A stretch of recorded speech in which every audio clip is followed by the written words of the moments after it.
The special session agenda has been released. It's July 9th, 2025, and these are your headlines. Well, a breaking story this afternoon. Governor Greg Abbott has now officially released the agenda for the upcoming special session, identifying 18 items for lawmakers to tackle when they return to Austin on Monday, July 21st. The announcement ends weeks of speculation about which issues would be included on the call and contains a mix of responses to both recent events and longstanding conservative priorities.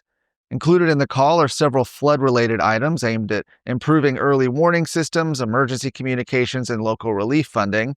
The agenda also includes a sweeping review of rules related to disaster preparation and recovery.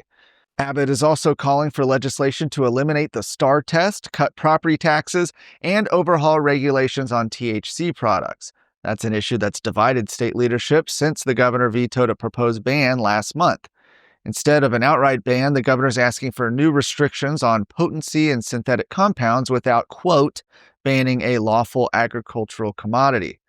Several conservative priorities made the list as well, including a ban on taxpayer-funded lobbying, a constitutional amendment granting the Attorney General the power to prosecute election crimes, and protections for women's privacy in sex-segregated spaces.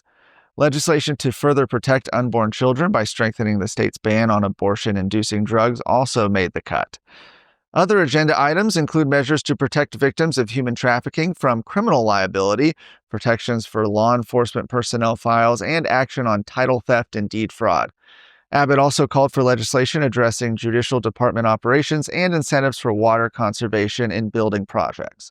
As expected, redistricting is officially on the agenda following pressure from the Trump campaign to secure additional Republican seats in Congress. The item calls for revisions to Texas's congressional maps in light of constitutional concerns raised by the U.S. Department of Justice. With Abbott's proclamation now released, the process of drafting and filing bills can officially begin. While Republicans control both chambers, there are still questions about potential roadblocks, among them whether House Democrats will participate in the session or stage another quorum break like they did just a few years ago. Baylor University has announced it will return a controversial $643,000 grant aimed at promoting LGBTQ+ inclusion in churches after backlash from alumni. The funding, which was awarded to the university's Center for Church and Community Impact within the School of Social Work, was originally intended to support research into what the university described as disenfranchisement and exclusion of LGBTQIA+ individuals and women within congregations. While the university defended its commitment to academic freedom and to supporting all students, including LGBT students, University President Linda Livingstone noted that the research project had evolved into activities that, quote, extended into advocacy for perspectives on human sexuality that are inconsistent with Baylor's institutional policies. Baylor's statement on human sexuality defines acceptable sexual expression as limited to purity and singleness and fidelity in marriage between a man and a woman. The grant had been awarded by the Eula May and John Bow Foundation, a group that describes itself as supporting progressive, inclusive Christian causes. Baylor's original announcement said the funds would be used to help churches create a safe, inclusive, and supportive environment for everyone in their community.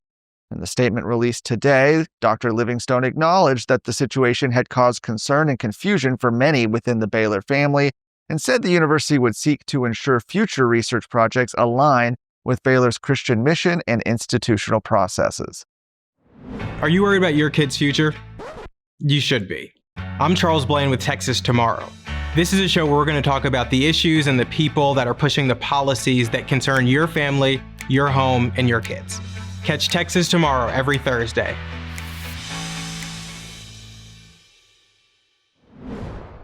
A proposed order to a federal court would allow pastors and churches to make political endorsements without risking their tax-exempt status.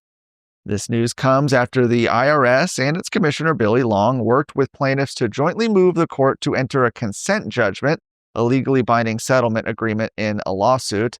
The plaintiffs, which was the National Religious Broadcasters and Intercessors for America, Sand Springs Church, and First Baptist Church Wascom, filed a lawsuit against the IRS for violating religious liberties. The plaintiffs' claims challenged the Johnson Amendment, which requires certain organizations, including churches, to refrain from participating in, intervening in, including the publishing or distributing of any statements, any political campaign on behalf of or in opposition to any candidate for public office as a condition for their nonprofit tax-exempt status. The plaintiffs claimed the IRS's former interpretation of the Johnson Amendment violated their constitutional rights, specifically their First Amendment rights to the freedom of speech and free exercise of religion, and their Fifth Amendment rights to due process of law and equal protection under the law. They also cited it as violating the Federal Religious Freedom Restoration Act. The proposed order states that the Johnson Amendment cannot be enforced based on speech by a house of worship to its congregation in connection with religious services through its customary channels of communication on matters of faith concerning electoral politics viewed through the lens of religious faith. Judge J. Campbell Barker, a 2018 Trump appointee, has yet to sign this proposal. For more of today's stories, go to TexasScorecard.com.